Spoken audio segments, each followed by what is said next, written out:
Corona लसीपासून तुमच्या धर्मापर्यंत जनगणनेवेळी कोणते प्रश्न विचारले जाणार? सरकारने जाहीर केली प्रश्नांची यादी। तुमच्या घरी जनगणना अधिकारी आले तर तयार राहा, कारण जनगणना 2027 मध्ये तुमच्याकडून अनेक महत्त्वाची माहिती घेतली जाणार आहे।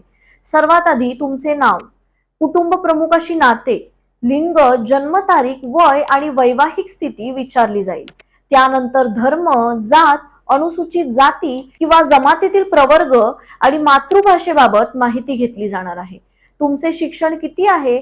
सध्या शिक्षण घेत आहात का? कोणता व्यवसाय करता? रोजगाराचे स्वरूप काय आहे आणि स्थलांतर केले आहे का?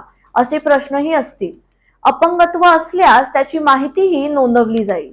याशिवाय कोरोना प्रतिबंधक लस घेतली आहे का आणि किती डोस घेतले आहेत याबाबतही प्रश्न विचारला जाणार आहे। फक्त व्यक्तीचीच नाही तर घरची माहितीही घेतली जाईल। घर मालकीचे आहे का? पिण्याच्या पाण्याचा स्रोत, वीज, स्वच्छतागृह, स्वयंपाकाचे इंधन, इंटरनेट, मोबाईल, टीव्ही, संगणक आणि वाहनांची माहितीही नोंदवली जाणार आहे।